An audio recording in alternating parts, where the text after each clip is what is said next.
warahmatullahi wabarakatuh. Innal hamdalillah nahmaduhu wa nasta'inuhu wa nastaghfiruh wa na'udzu billahi min shururi anfusina wa min sayyiati a'malina.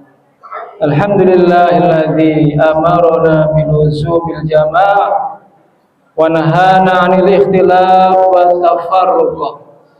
Wassalatu wassalamu ala nabiyir rahmah wa ala alihi wa ashabihi hudatil ummah. Masyaallah kan wa ma lam yasha lam yakun wa la haula wa la quwata illa billah, amma ba'du. Para ikhwan, bapak-bapak, hafidhakumullah, para ibu, kaum muslimat, hafidhakumullah.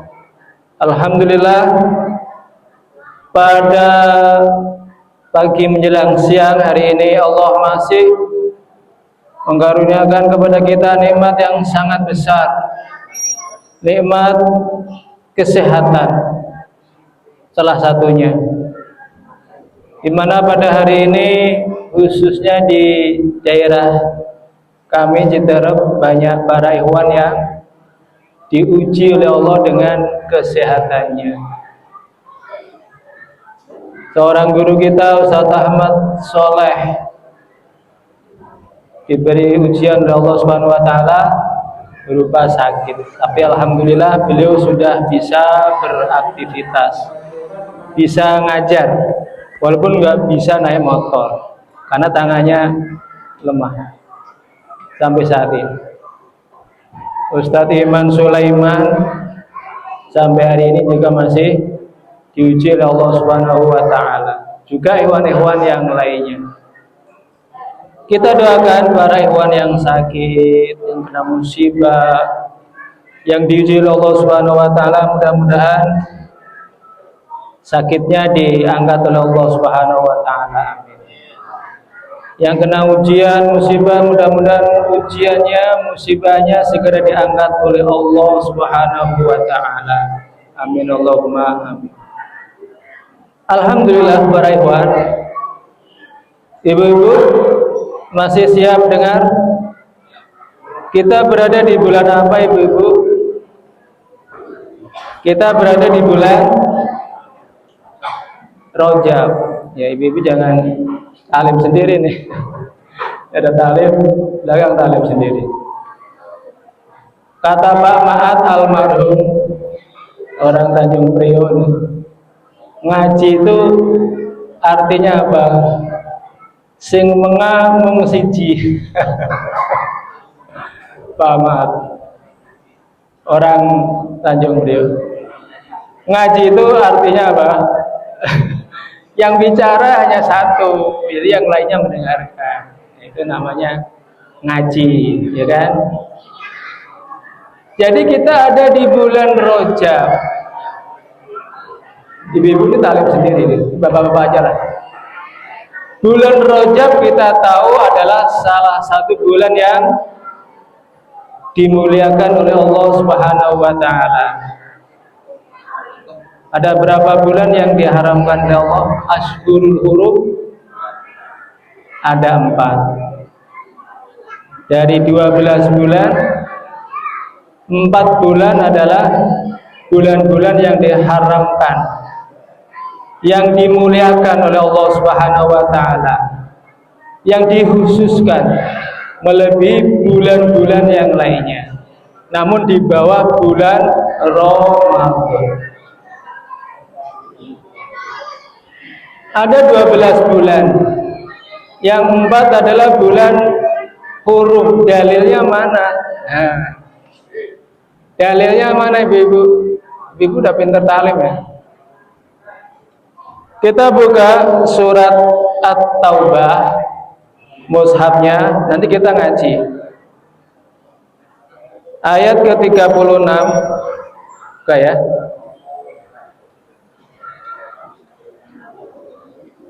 Ya. Udah buka ibu-ibu, bapak-bapak? Kita baca bersama-sama ya. A'udzu billahi minasy syaithanir rajim. Sama-sama aja. Bareng-bareng. Lahi minasy syaithanir rajim. Langsung Inna iddatash syuhuri indallahi 12 syahran fi kitabillah yawma khalaqas samawati wal arda minha arba'atun hurum Zalikad dinul qayyim Fala tazlimu fihinna anfusakum Wa qatilul musyrikina kaffatan Kama yuqatilunakum kaffah wa'lamu annallaha ma'al muttaqin. Sebelum kita lanjutkan, saya mau sampaikan judul yang saya orek-orek. Ini adalah judul saya melaksanakan pesan-pesan bulan Rajab untuk pembebasan Masjidil Aqsa. Ya, judulnya panjang ya. Jadi dengan melaksanakan pesan-pesan yang ada di bulan Rajab, untuk kaitannya adalah membebaskan Masjidil Aqsa. Berarti ada kaitannya antara Rajab, pesan-pesannya apa, kemudian dengan pembebasan Masjidil Aqsa. Jadi kita akan membahas beberapa pertanyaan. Yang pertama mungkin ada apa dengan bulan Rajab? Bulan Rajab itu ada apa? Bagaimana? Mungkin tadi sudah disinggung oleh para mubaligh yang pertama. Lalu pesan-pesan apa saja yang ada di bulan Rajab? Apakah ada pesan atau tidak? Pesannya apa kalau ada? Kemudian apa kaitannya bulan Rajab tadi dengan pembebasan Masjidil Aqsa? Ada kaitannya apa tidak? Kita akan bahas satu persatu. Ada apa dengan bulan Rajab? Tadi di awal sudah kita singgung. Bulan Rajab adalah salah satu bulan hurum dari 4 bulan. Yang pertama apa, Pak Rewan? Enggak, bulan yang Asyurul Hurum. Muharram boleh, tapi kita jadi Dzulqa'dah ya. Dzulqa'dah, Dzulhijjah, Muharram dan Rajab. Kalau dari awal semua bulan kita baca ya. Muharram, Safar, Rabiul Awal, Rabiul Tsani, Jumadil Awal, Jumadil Tsani, Rajab, Sya'ban, Ramadan, Syawal, Dzulqa'dah, Dzulhijjah. Kalau nggak hafal nggak lulus ya, sekolah. Ini harus hafal, ya kan? Ini bulan-bulan kita. Ini bulan-bulan yang sudah Allah tetapkan sejak Allah menciptakan langit dan bumi. Bulan-bulan inilah. Sebagaimana tadi kita baca dalam surat At-Taubah yang artinya begini, para ikhwan. Inna iddatash syuhuri indallahi 12 syahran fi kitabillahi yawma khalaqas samawati wal arda minha arba'atun hurum. Sesungguhnya bilangan bulan-bulan di sisi Allah itu adalah 12 bulan dalam kitab Allah sejak Allah menciptakan langit dan bumi. Nah, di antara 12 bulan itu ada 4 bulan yang dimuliakan, disebut Ashhurul Hurum. Nah, ini sesuai dengan hadis Nabi Shallallahu Alaihi Wasallam di mana Nabi bersabda, "Az-zamanu qad istadara ka hayatihi yauma khalaqallahu samawati wal arda. As-sanatu itsna asyara syahrun minha arba'atun hurum. Salah satu mutawaliyat Dzulqa'dah wa Dzulhijjah. Muharram, Dzulqa'dah wa Dzulhijjah wa Rajab Mudhar alladzi baina Jumada wa Sya'ban." Ini hadis Rasul sallallahu alaihi wasallam yang menguatkan atau menjelaskan ayat tersebut. Jadi Allah Subhanahu wa taala menciptakan bulan ini dalam setahun ada 12 bulan. Ini harus menjadi pembelajaran buat orang-orang yang beriman.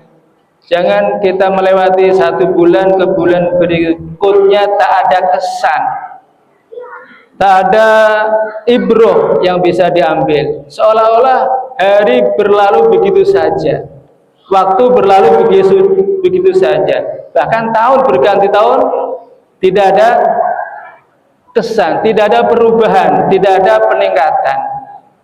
Kita kurang memperhatikan waktu. Allah sudah menjelaskan ada 12 bulan. Anak-anak kecil harus hafal, anak-anak kita 12 bulan ini harus dihafal. Jangan yang dihafal bulan Januari dan seterusnya saja. Tapi ini bulan Komariah harus lebih hafal. Kalau belum hafal, wajiban ibu-ibu ngajarkan ya pada anak-anak. Minha arba'atun hurum. Di antara 12 bulan itu ada 4 bulan hurum yang diharamkan, yang disucikan, dimuliakan. Dia disebut Ashhurul Hurum karena pada bulan-bulan itu tidak diperkenankan menumpahkan darah. Ada seorang syekh namanya Qadhi Abu Ya'la, ya, seorang syekh. Beliau menjelaskan dia dinamakan salah satu bulan Rajab atau bulan haram karena diharamkan berbagai macam pembunuhan, termasuk berperang dan lain sebagainya. Orang-orang jahiliyah pun sudah mengetahui bahwa pada bulan-bulan ini itu mereka tidak mengadakan peperangan. Dan apabila ada satu kaum atau kabilah memulai peperangan, itu dianggap sebagai pelanggaran besar. Pelanggaran. Kalau orang Yahudi gimana, Pak? Enggak peduli orang Yahudi, Zionis tadi. Nah, itu bulan haram, bulan apa? Mereka enggak peduli. Karena mereka enggak punya apa? Enggak punya hati. Orang Yahudi enggak punya hati. Ya kan? Orang Yahudi enggak peduli. Ini orang-orang yang punya pikiran, ya, orang-orang yang punya hati. Hampir semuanya dari orang-orang jahiliyah meyakini pada bulan-bulan haram ini tidak diperkenankan mengadakan pembunuhan atau peperangan. Kemudian apabila suatu kaum menyerang orang Islam, bagaimana hukumnya? Nah, ini. Fala tadzlimu fihinna anfusakum, janganlah kamu menganiaya dirimu sendiri dengan mengadakan pelanggaran-pelanggaran di bulan Ashhurul Hurum ini. Jangan kamu menganiaya dirimu, mengadakan pembunuhan, peperangan, termasuk dolim di sini adalah kamu mengerjakan perbuatan-perbuatan dosa dan maksiat. Fala tadzlimu fihinna anfusakum. Jangan kamu mendolimi diri kamu sendiri. Termasuk mengadakan perbuatan haram, maksiat, dosa yang dilarang oleh Allah Subhanahu wa taala. Dijelaskan oleh para ulama, perbuatan dosa, maksiat pada bulan-bulan Ashhurul Hurum seperti ini dosanya lebih tinggi dibanding di bulan-bulan yang lainnya. Nah, Ini dosanya dilipat gandakan. Sebagaimana perbuatan taat, taqarrub, amal soleh juga sama, pahalanya juga dilipat gandakan dibanding bulan-bulan yang lain. Maka fala tadzlimu fihinna anfusakum. Tetapi kalau orang kafir menyerang kalian orang-orang beriman lebih dulu di bulan Asyurul Hurum, bagaimana? Ini jawabnya, wa qatilul musyrikina kaffah kama yuqatilunakum kaffah. Kalau mereka menyerang di bulan Asyurul Hurum, ya kamu harus membela diri, bertahan dan balik menyerang, nggak apa-apa. Nah, jadi ayat ini ada penghususan, ditahsis oleh waqatilul musyrikin. Jadi yang di atas tadi umum, sifatnya am, ya. Kemudian ditahsis, yaitu waqatilul musyrikin. Sebagian ulama mengatakan larangan berperang ini sudah dinasah, dimansuh. Atau sebagian lain mengatakan ditahsis. Kalau mereka tidak menyerang, ya kamu jangan menyerang duluan, gitu. Tapi kalau mereka menyerang duluan, kamu harus ya membela diri, nggak boleh apa, pasrah, salah juga, begitu. Wa'lamu annallaha ma'al muttaqin, dan ketahuilah sesungguhnya Allah bersama orang-orang yang bertakwa. Ini salah satu kelebihan bulan Rajab, yaitu Rajab adalah termasuk Asyhurul Hurum. Amalan-amalan pada bulan ini nilainya lebih tinggi dibandingkan amalan-amalan yang lainnya. Ya Bu ya. Jadi alangkah bagusnya saya menyarankan, menasihatkan buat saya sendiri, keluarga dan para ikhwan, mulai Rajab ini mari kita meningkatkan amal ibadah. Tadi juga ada disinggung oleh para ustadz yang lain. Rasulullah SAW sendiri meningkatkan amal ibadahnya itu mulai bulan Rajab, sebelum sampai ke bulan Ramadan puncaknya, ya kan? Ramadan puncaknya. Tapi start beliau, memulainya beliau itu sudah dimulai dari bulan Rajab ini kalau mau. Ya kan? Salah satunya beliau mengadakan apa? Puasa, ya kan? Beliau banyak melaksanakan siam, puasa di bulan Rajab, kemudian Sya'ban, lalu Ramadan full, ya kan? Nah, tadi sudah disinggung. Saya mendengar tadi salah satu manfaat puasa.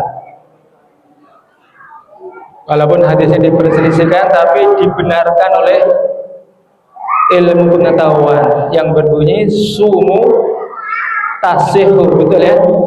Sumu tasihu. Apa artinya? Puasalah kalian, maka kalian akan sehat. Jadi kalau kita puasa, kita akan sehat. Sebaliknya, kalau kita jarang puasa, malah nggak pernah puasa, mungkin kita jauh dari kesehatan. Ini sudah dibuktikan oleh para ahli, benar, betul-betul hak, ya kan?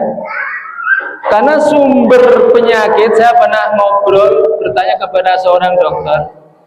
Dokter itu menangani pasien ikhwan stroke. Saya mengantar waktu di Ambon, ada ikhwan kena stroke, kemudian meninggal dunia. Ini kira-kira penyebabnya apa, dok? Saya nanya gitu. Jadi ini penyebabnya, dan hampir semua penyakit seperti ini penyebabnya itu dari lambung, Pak. Nah, lambung itu kenapa? Karena makanan, baik pola makan atau makanannya itu sendiri. Karena setiap makanan yang kita makan itu hampir ada racunnya. Nah, semakin orang banyak makan, apalagi berlebih-lebihan, maka semakin racun itu semakin banyak menguasai tubuh kita. Maka jangan salah, Orang umur 50 tahun rata-rata sudah mengeluh atau menyimpan banyak penyakit apa saja, ya kan? Ada kolesterol, ada rematik, ada macam-macam penyakit, ya kan? Tapi kita lihat kepada Rasulullah SAW dan para sahabat, pernah dikirim seorang dokter tabib dari Ethiopia, ya kan, Raja Najasyi ngirim tabib untuk menjaga Rasul dan kaum muslimin ke Madinah. Tapi apa pekerjaan tabib tadi? Selama bertahun-tahun dia nganggur. Kenapa? Gak ada orang yang datang, gak ada orang yang berobat. Gak ada orang berobat ya. Kemudian dia bertanya, kenapa kok orang gak ada yang berobat ya? Kalau di kampung saya setiap hari itu orang banyak apa? Antri, pasien itu antri, orang itu antri. Kok di sini di Madinah kok nggak ada yang berobat? Dan memang nggak ada orang yang sakit, ya bilang begitu. Aneh.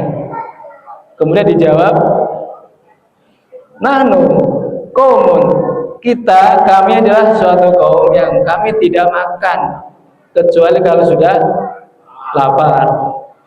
Dan kalau makan kami tidak berlebih-lebihan. Kuncinya makan tidak berlebih-lebihan. Cocok. Kulu wasrobu wala tusrifu. Dengan puasa kita itu bisa mengendalikan israf, betul? Coba kalau nggak puasa, saya sendiri merasa kalau nggak puasa itu pinginnya makan, ya kan? Dikit-dikit makan, dikit-dikit makan. Cara mengendalikan nafsu makan apa? Ya puasa. Bapak-bapak yang udah biasa puasa Senin Kamis, puasa Daud, teruskan. Insya Allah itu banyak sekali manfaatnya, banyak sekali hikmahnya buat kesehatan terutama.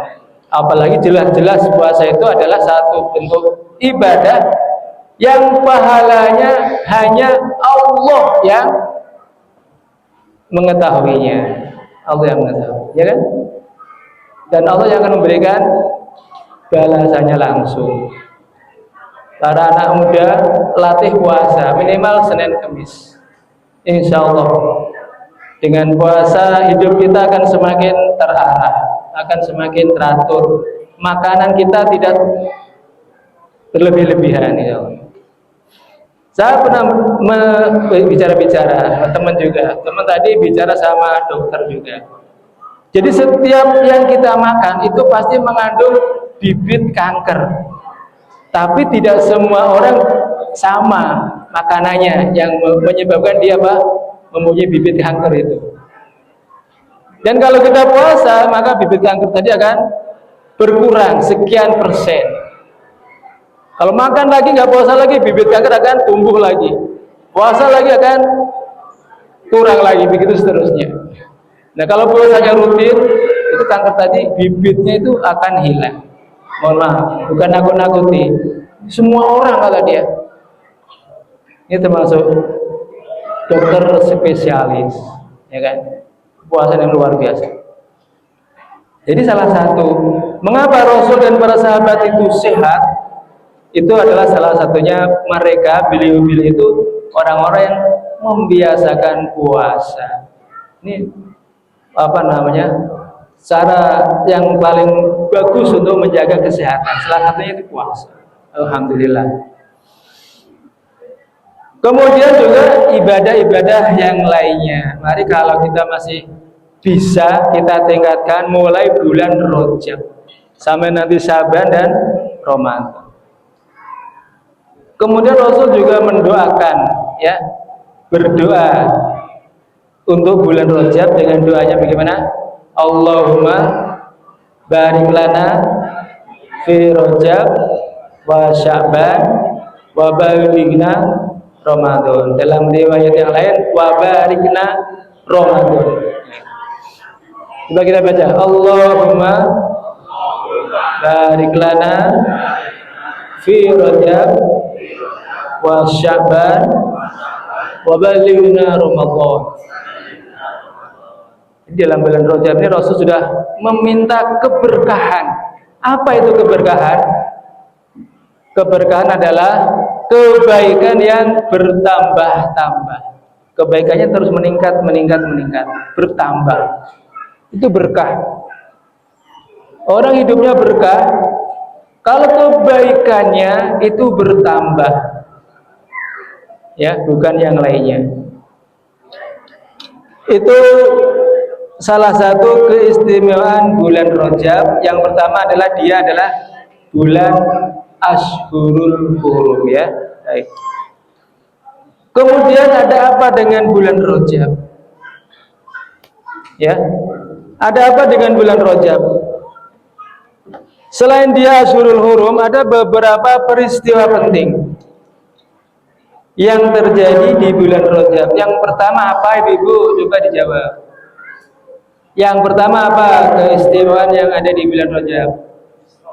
Isra Mi'raj Rasulullah sallallahu alaihi wasallam. Hanya beliau Nabi satu-satunya yang saya ketahui yang mendapatkan keistimewaan Isra Mi'raj langsung bertemu Allah Subhanahu wa ta'ala. Maka kita patut berbangga. Dalilnya mana para ikhwan? Al-Isra ayat 1 kita baca, ya. Bismillahirrahmanirrahim. Bismillahirrahmanirrahim.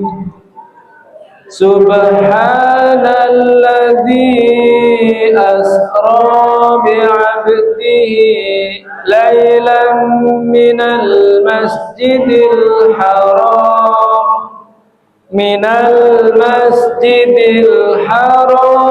ilal masjidil aqsa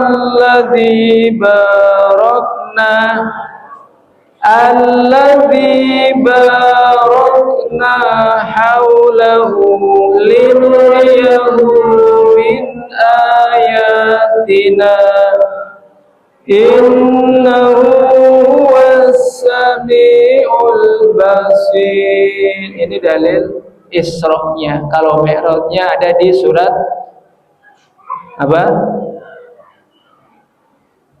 Di surat An-Najm, ya kan? Subhanalladzi asra bi'abdihi. Sungguh maha suci Allah yang telah memperjalankan hambanya lailan pada suatu malam minal masjidil haram dari masjidil haram ilal masjidil aqsa ke masjidil aqsa alladzi barakna yang kami berkahi haulahu sekelilingnya linuriyahu min ayatina agar aku memperlihatkan tanda-tanda kebesaran kami. Innahu huwas samiul basir. Sesungguhnya dia Allah maha mendengar lagi maha melihat. Para ikhwan, ibu-ibu rahimakumullah, hafizakumullah. Isra Mi'raj ini dilakukan oleh Rasulullah SAW. Kita yakin ada dengan jasad dan ruh. Kita imani. Menurut akal manusia mungkin, tapi bagi Allah tidak ada yang tidak mungkin. Karena Allah bilang asra. Asra itu apa? Memperjalankan. Bukan Rasul berjalan sendiri. Kalau saro Rasul berjalan sendiri, tapi kalau asra mengikuti wazan af'ala, Allah yang memperjalankan. Kalau Allah yang memperjalankan, tidak ada yang sulit, tidak ada yang mustahil. Allah yang memperjalankan. Jadi kita yakin. Sebagaimana yakinnya Abu Bakar sehingga mendapatkan gelar As-Siddiq, karena dia 100%. Kalau yang disampaikan itu Muhammad SAW, saya percaya. Maka beliau mendapat gelar As-Siddiq. Lailan pada suatu malam. Minal masjidil haram dari masjidil haram ilal masjidil aqsa ke masjidil aqsa. Mengapa tidak langsung ke Sidratil Muntaha, tapi mengapa harus singgah ke masjidil aqsa? menunjukkan begitu pentingnya arti Masjidil Aqsa bagi Allah dan bagi kita umat Islam. Dan begitu eratnya antara Masjidil Haram dengan Masjidil Aqsa, sesuatu yang tidak boleh dipisahkan. Ada riwayat mengatakan, barang siapa yang hanya peduli kepada Masjidil Haram tapi tidak peduli kepada Masjidil Aqsa, maka dia orang yang tidak dianggap peduli. Jadi dua-duanya harus. Maka Rasul mengatakan, la tusyaddur rihal illa salasi masajid. Tidak perlu mempersiapkan perbekalan untuk bepergian serius kecuali hanya kepada 3 masjid. 1 Masjidil Haram, 2 Masjidi Hada, masjidku ini, dan yang ketiga Masjidil Aqsa. Maka orang yang beriman harus punya cita-cita untuk bisa datang ke Masjidil Aqsa. Ibu punya cita-cita enggak ke Masjidil Aqsa? Punya ya, harus punya. Ya. Itu perintah Rasul. Perintah Rasul. Dan kita harus mempersiapkan. Walaupun kondisinya mungkin sekarang belum, tapi ada niat, ada kehendak, ada Masjidil Haram, Masjidil Aqsa. Nah, gitu. Jangan hanya Masjidil Haram saja. Nah, di sini dalam kalimat Masjidil Aqsa ada sifat, yaitu apa? Alladzi barakna haulahu. Nah, untuk masjid yang lain nggak ada sifat, nggak diberi sifat. Masjidil Haram ya sudah, Masjidil Haram sudah. Tapi untuk Masjidil Aqsa diberi sifat, diberi keterangan alladzi barakna haulahu, yang kami berkahi sekelilingnya. Ini ternyata tidak sia-sia. Ada tujuan, ada maksud mengapa Allah memberikan sifat kepada Masjidil Aqsa, yang lainnya enggak. Salah satunya bahwa memang kebanyakan orang itu hanya memperhatikan Masjidil Haram, tapi kurang memperhatikan Masjidil Aqsa. Dari dulu sampai sekarang, mohon maaf, di luar kita hampir banyak tidak memperhatikan Masjidil Aqsa. Mungkin baru kemarin-kemarin waktu Imam Muhyiddin Habibie Allah rahmah mulai Ghazwa Al-Aqsa baru mulai orang pada ngikut. Dulu nggak pernah. Orang kurang peduli dengan Masjidil Aqsa. Sampai dijajah oleh Zionis sekian tahun. Orang-orang di luar sana, mohon maaf, itu tidak ada yang peduli dengan Masjidil Aqsa. Mereka hanya sibuk ngurus apa? Negaranya masing-masing. Mohon maaf, Arab Saudi, orang kaya, mewah, hidupnya berkelimpahan, tidak ada pedulinya dengan Masjidil Aqsa, dengan Palestina. Mohon maaf, bukan, memang kenyataannya seperti itu. Juga negara-negara sekelilingnya, mohon maaf, kurang peduli dengan Masjidil Aqsa. Maka Allah bersifat alladzi barakna haulahu, ini untuk menarik perhatian agar orang itu tertarik memperhatikan Masjidil Aqsa. Masjidil Aqsa itu adalah masjid yang Allah berkahi sekelilingnya. Sekelilingnya aja Allah berkahi, apalagi masjidnya gitu. Jadi sangat tidak logis, tidak tepat kalau orang sampai tidak mempedulikan Masjidil Aqsa, melupakan. Sampai orang melupakan berarti jangan sampai. Nah, kita alhamdulillah di jamaah muslim ini kita sudah diarahkan sedemikian rupa oleh Imamul Muslimin yang kedua itu Imam Muhyiddin Habibie. Mulai tahun 2006 beliau sudah mencanangkan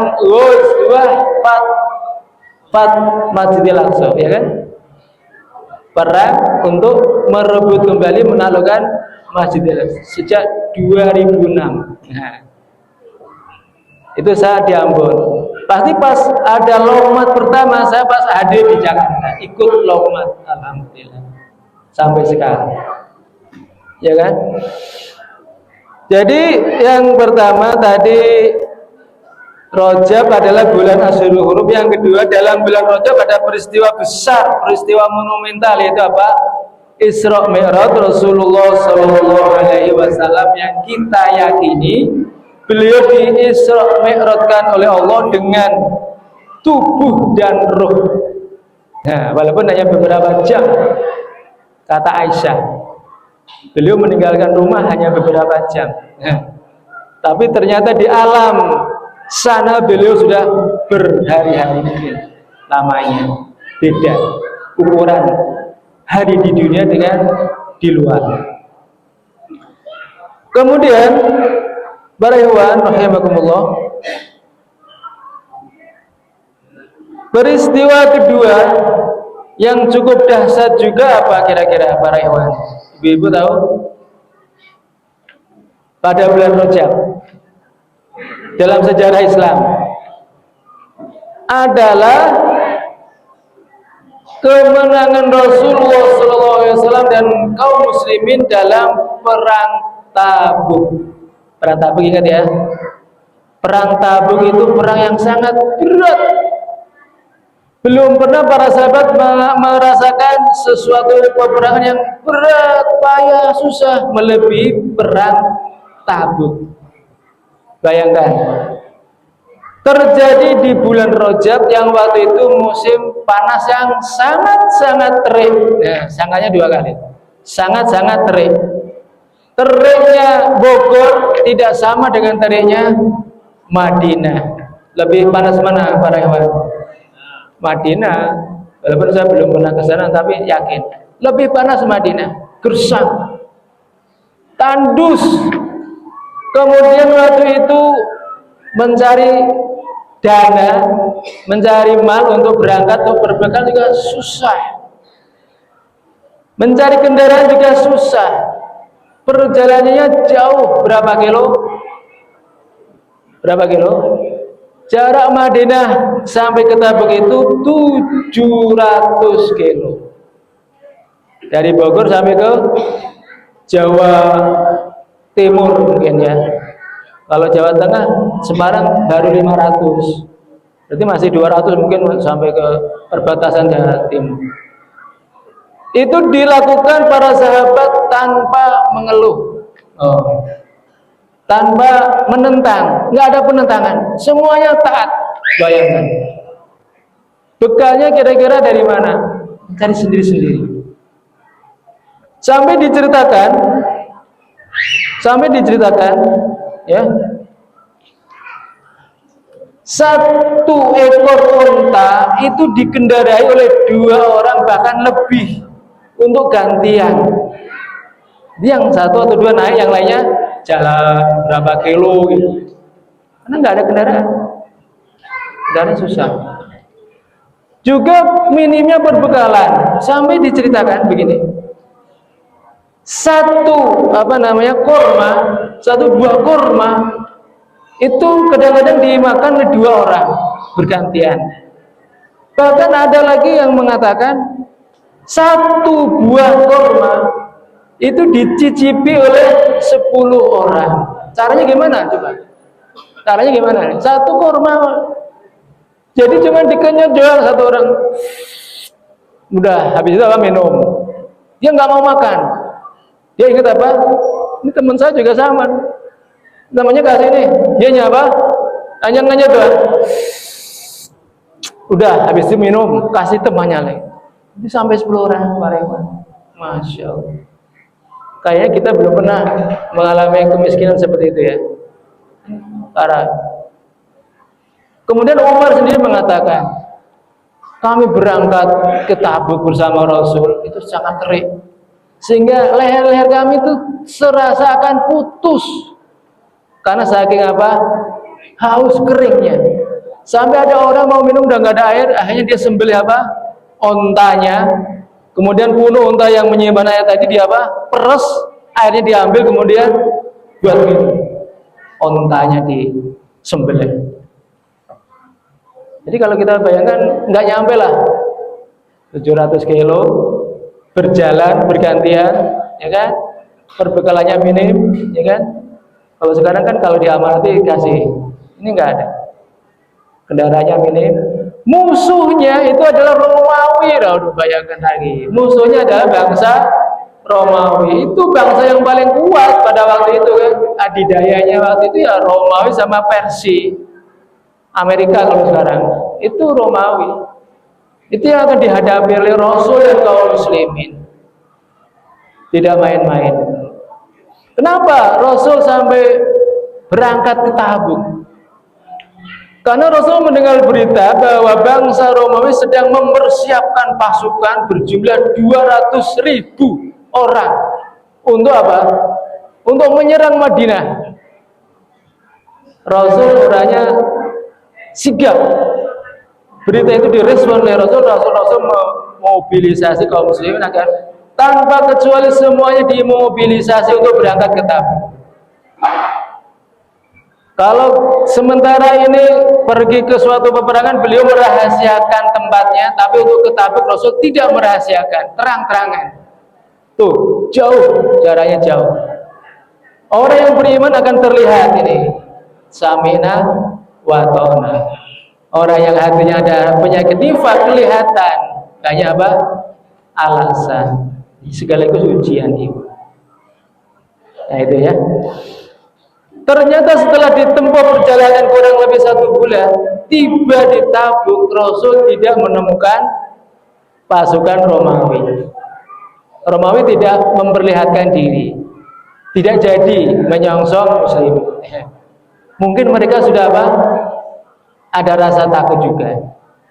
Karena sebelumnya ada peperangan Mu'tah, di mana 3.000 prajurit muslimin dipimpin oleh Khalid sudah bisa mengobrak-abrik seratusan jumlah pasukan Romawi diobrak-abrik. Sekarang 30.000 kaum muslimin. Ya. Orang Tabuk 30.000. Jadi peningkatan yang cukup signifikan. Peningkatan jumlah pasukan Islami sangat cepat sekali. Terakhir baru 3.000, sekarang sudah 30.000. Nah, orang Romawi mungkin agak pikir-pikir juga, wah kalau kalah kita akan habis, malu, ya kita mundur sajalah. Akhirnya di Tabuk Rasul tidak menemukan pasukan Romawi. Beliau kembali berdakwah kepada kabilah-kabilah yang tadinya mereka membayar jizyah kepada Romawi.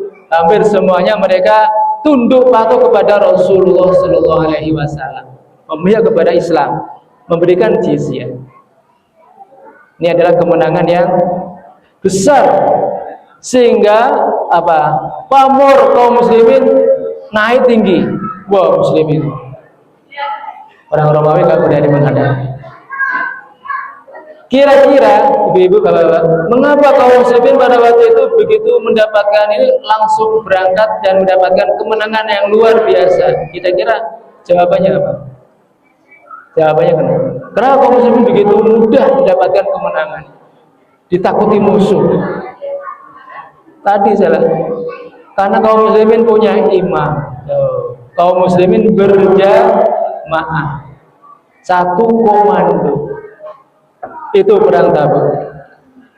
Sehingga orang-orang yang ikut beserta Rasul dalam perang Tabuk semuanya mendapatkan hadiah besar dari Allah Subhanahu wa taala berupa apa? Ampunan. Diampuni oleh Allah. Coba kita buka lagi surat At-Taubah lagi ya. Enggak apa-apa. Surat At-Taubah coba dibuka Ibu-ibu supaya enggak ngantuk. Ayat 117. Ketemu? Kita baca bareng-bareng. A'udzu billahi minasy syaithanir rajim. Laqad taballahu 'alan nabiyyi wal muhajirin wal ansar alladzina tabauhu fi sa'atil usrati min ba'di ma kada yazighu qulubu fariqin minhum thumma taba 'alaihim innahu bihim raufur rahim. Ini adalah hadiah besar dari Allah Subhanahu wa taala kepada pasukan muslim yang sudah taat sami'na wa ta'na, mengikuti arahan Rasulullah sallallahu alaihi wasallam berangkat ke medan perang Tabuk. Walaupun tidak menemukan musuh, walaupun tidak terjadi pertempuran, tetapi niat dan langkah mereka sudah diberi imbalan yang besar oleh Allah Subhanahu wa taala. Ini contohnya. Maka nggak salah ketika Imam Muhyiddin Hamidi pernah mengatakan para hewan yang ikut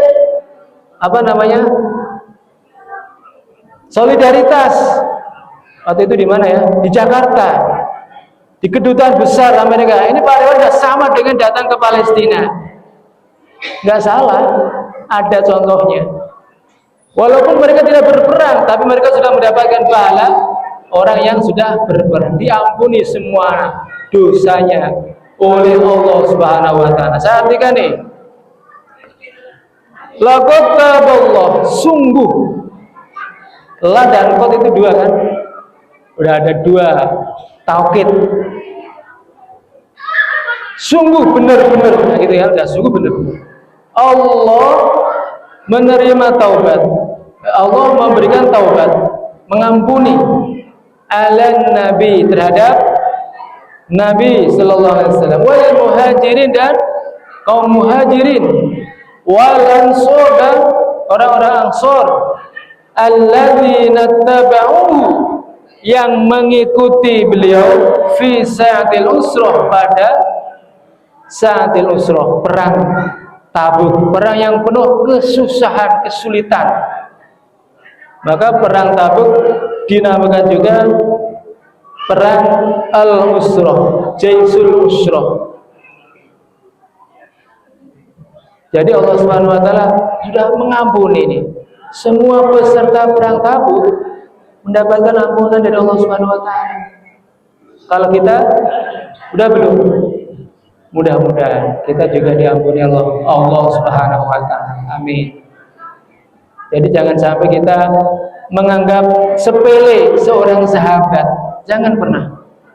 Seorang sahabat itu luar biasa. Ya, salah satunya mereka dari ampuni oleh Allah Subhanahu wa taala.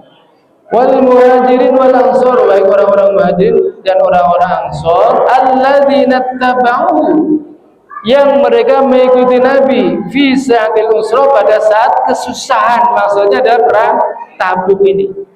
Ayat ini turun berkenaan dengan peristiwa perang Tabuk. Setelah para sahabat kembali pulang, turun ayat ini sebagai apa?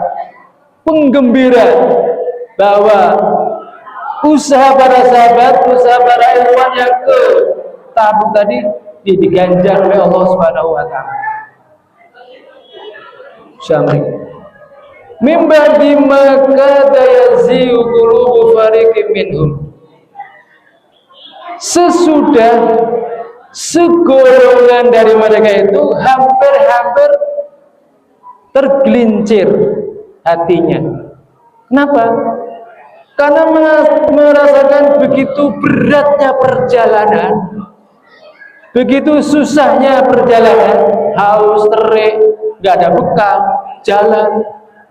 Hampir-hampir sebagian kaum muslimin itu meragukan kebenaran janji Rasulullah SAW. Dalam hati mereka terbetik, apa benar itu Nabi ya? Apa benar yang dibawa? Sampai terlintas dalam hati mereka itu seperti itu. Maka disinggung oleh Allah. Allah Maha mendengar kan? Kita baru kerentak dalam hati, Allah sudah jawab nih. Mimbadi maka dayazigu qulubu fariqim minhum, sesudah maka hampir-hampir yazigu, menyimpang, qulubu fariqim minhum, hati-hati segolongan dari ini. Segolongan kaum muslimin hatinya sudah hampir menyimpang nih, hampir menyimpang dari kebenaran, hampir tidak membenarkan kerasulan Nabi Muhammad SAW. Kenapa? Karena tadi ya, ujian yang begitu berat, perjalanan yang begitu panas, terik matahari, haus dan lain sebagainya. Jadi suatu ketika kalau kita mendapatkan perintah, mungkin amanat berat, atau ujian sampai apa? Berat, bisa saja suatu kita meragukan. Ada terlintas dalam hati kita apa? Kurang percaya. Tapi jangan lama-lama. Karena hal itu adalah wiswas atau yuwaswisu syaiton. Nah, jangan sampai kita berlama-lama dalam keraguan-raguan. Kembali bahwa apa yang dibawa Allah, yang dibawa Rasul itu pasti hak. Ketika para hewan mendapatkan ujian, misalkan, apakah benar janji Allah? Fa inna ma'al usri yusra, inna ma'al usri yusra. Kok saya kena musibah terus? Cepat hilangkan keraguan itu dan kembali kepada Allah. Janji Allah pasti benar.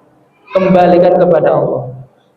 Pada saatnya pasti Allah akan menurunkan pertolongannya. Badai akan pasti berlalu, gitu kan? Badai pasti berlalu, tidak akan selamanya. Ini ujian. Para sahabat juga sempat teruji ketika mendapatkan perintah yang begitu berat. Hampir-hampir mereka menyimpang hatinya, tidak mempercayai Rasulullah Shallallahu Alaihi Wasallam. Tetapi kemudian Allah mengilhamkan kepada mereka untuk kembali memperbaiki niat, kembali kepada keimanan, ya. Kemudian summa taba alaihim, maka Allah menerima taubat mereka. Nah, innahu bihim raufur rahim. Sesungguhnya Allah itu Maha Penyayang lagi Maha Pengasih. Jam berapa ya? Jam 11.35 ya. 5 menit lagi ya para hewan ya. Yang berikutnya, peristiwa apa lagi yang terjadi pada bulan Rajab?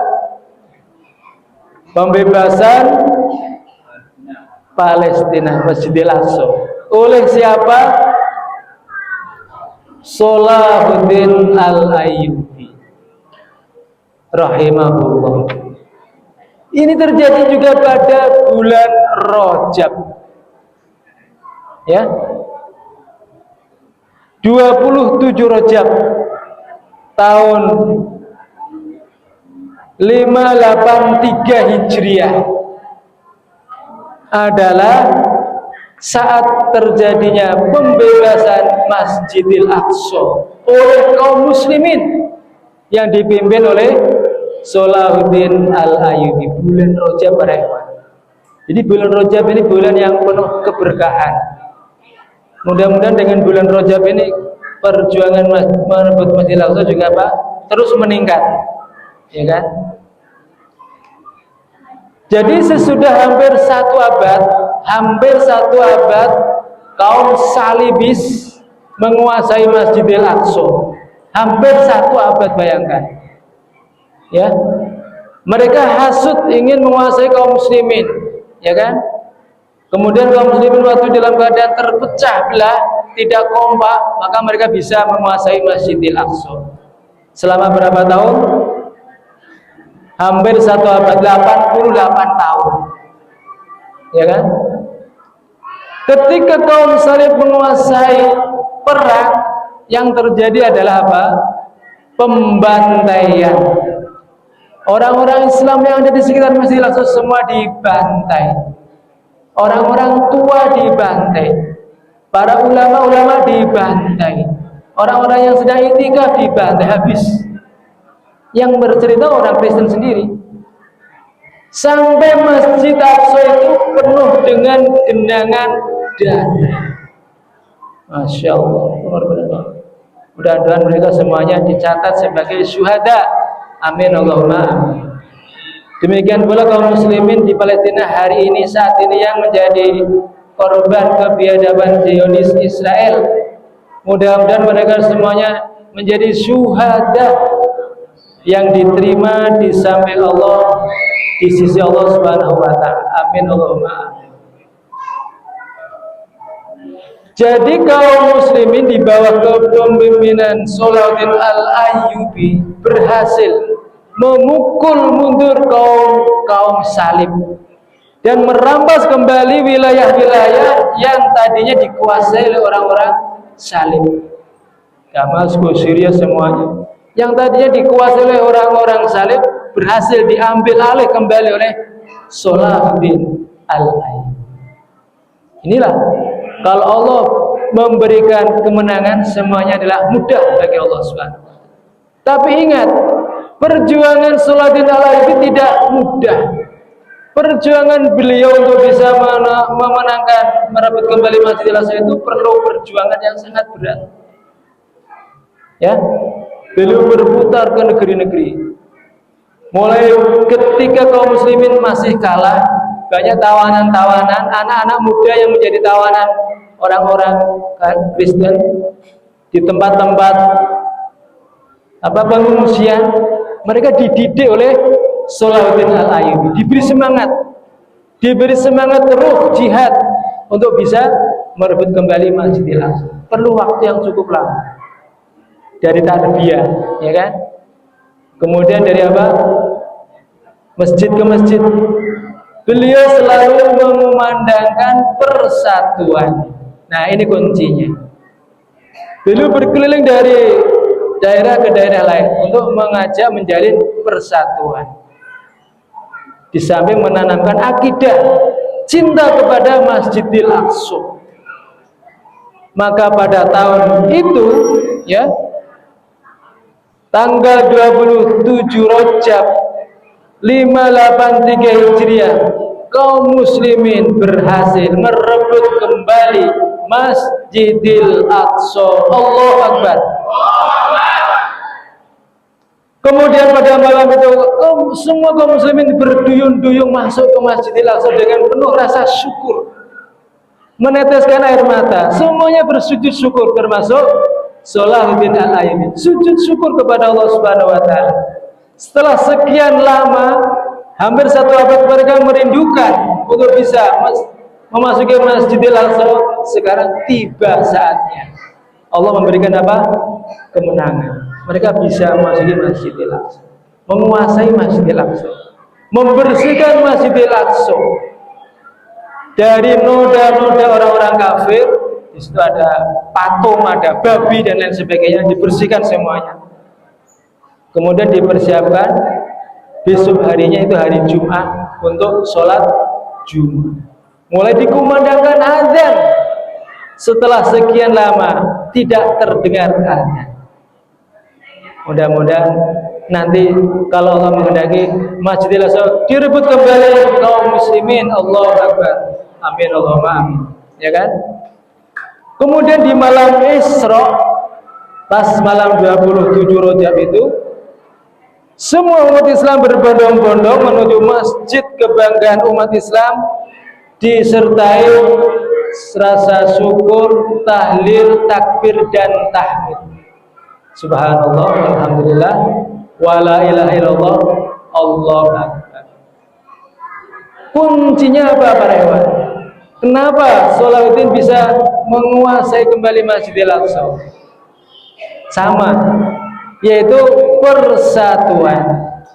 Salahuddin Al-Ayyubi sudah diangkat, dibaiat sebagai imam waktu itu oleh kaum muslimin. Sebagian besar kaum muslimin membaiat beliau sebagai imam. Kemudian beliau menanamkan akidah dan kecintaan kepada kaum muslimin terhadap Masjidil Aqsa. Itu kuncinya. Kemudian para ikhwan, kembali kepada Isra Mi'raj. Apa kira-kira oleh-oleh yang dibawa Rasulullah SAW dari Isra Mi'raj? Terakhir itu. Pertanyaan terakhir. Ibu tahu? Sholat. Nah, ternyata oleh-oleh Rasulullah itu sholat 5 waktu. Kenapa? Peristiwa Isra Mi'raj, kita kembali, itu terjadi setelah beliau kehilangan 2 orang tokoh yang beliau cintai, yaitu Abu Thalib, paman beliau yang selalu membela beliau, dan yang kedua adalah istri beliau yang paling beliau cintai, yaitu Khadijah Al-Kubra, yang menjadi pendukung beliau, penyemangat beliau sewaktu beliau mengadakan dakwah. Mereka keduanya dipanggil oleh Allah Subhanahu wa taala. Beliau sangat sedih. Sedih enggak para ditinggal mati istrinya yang pertama. Akhirnya Allah ganti kesedihan beliau tadi dengan memberikan hadiah Isra Mi'raj. diberi hiburan, dan endingnya terakhir beliau diberi oleh-oleh yaitu sholat 5 waktu. Supaya apa? Supaya dengan sholat itu beliau bisa menghilangkan kesedihan-kesedihannya, mengobati luka-luka hatinya, dan terus dekat dengan Allah Subhanahu wa ta'ala. Maka sholat bagi setiap muslim adalah mi'rajul muslim. Sholat adalah mi'rajnya setiap muslim. Kenapa? Karena ketika sholat kita langsung bertemu, diterima oleh Allah Subhanahu wa ta'ala. Ya, maka sholat adalah sebagai penawar setiap permasalahan yang dihadapi oleh seorang muslim. Lakukan sholat. Ketika kita mendapatkan suatu masalah, ibu punya masalah enggak? Masalah apa saja yang memberatkan, yang menyusahkan, enggak ada jalan keluar, kembalikan kepada Allah dengan sholat yang benar.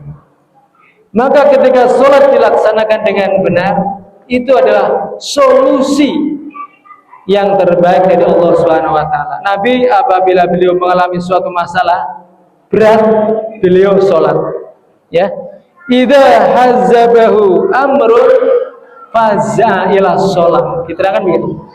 Kalau Nabi menghadapi masalah yang susah, berat, serius, faza ila sholat, beliau segera melaksanakan sholat sunnah.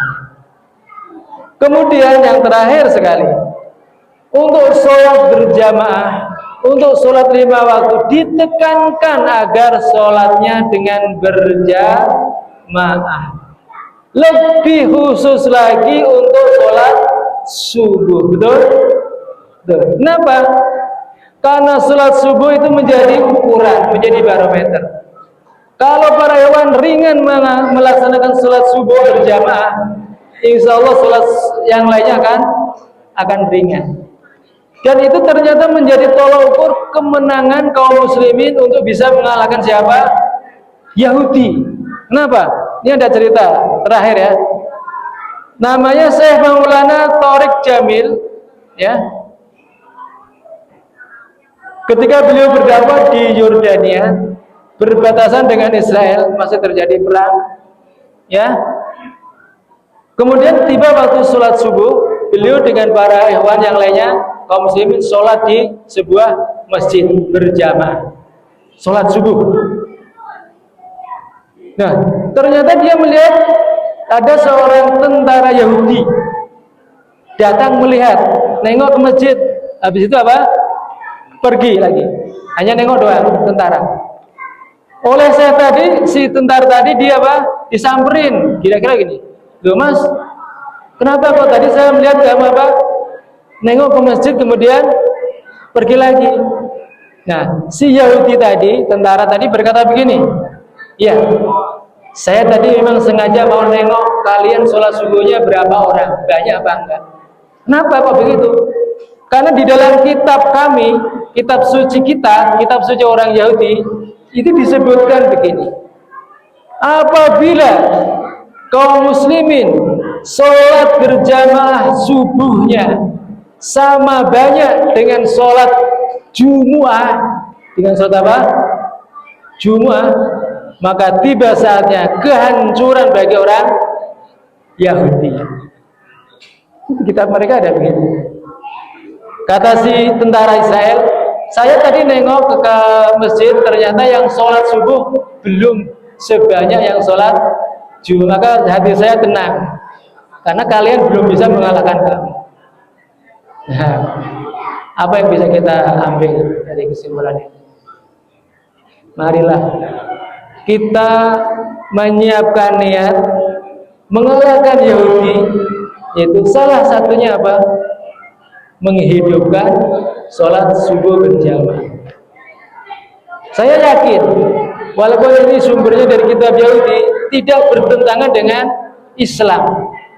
Kalau orang Islam, kebanyakan mayoritas sholat subuhnya udah banyak, masjidnya penuh, berarti sholat-sholat yang lainnya juga sama penuh. Artinya apa? Kualitas keimanan kaum muslimin pada saat itu sudah bagus. Sholatnya berjamaah penuh terus. kualitasnya sudah bagus. Ya kan? Kalau kualitasnya imannya sudah bagus, saya yakin mereka akan mudah mendapatkan pertolongan. Allah akan mudah memberikan pertolongannya kepada kaum muslimin untuk mengalahkan si Yahudi. Saya yakin suatu ketika hadis Rasul yang mengatakan nanti pada akhir zaman kamu sekalian akan berperang melawan orang-orang Yahudi dan kamu akan mengejar si Yahudi. Kamu akan bunuh si Yahudi. Walaupun si Yahudi tadi bersembunyi di balik pohon atau di balik batu, pohon dan batu tadi akan mengatakan, wahai muslim, di belakangku ada Yahudi, bunuhlah. Saya yakin, pasti hadis Rasul itu yakin benarnya. Para ikhwan yakin? Yakin. Nah, mari kita song-song kemenangan yang pasti datangnya dari Allah dengan terus meningkatkan ibadah kepada Allah Subhanahu wa taala. Salah satunya, mari kita hidupkan sholat berjamaah, lebih-lebih sholat subuh. Begitu saja yang bisa kami sampaikan. Mudah-mudahan kajian ini ada manfaatnya buat saya dan para ikhwan. Apabila ada kekhilafan, kekurangan datangnya dari saya pribadi. Al-afwa minkum. Wassalamualaikum warahmatullahi wabarakatuh.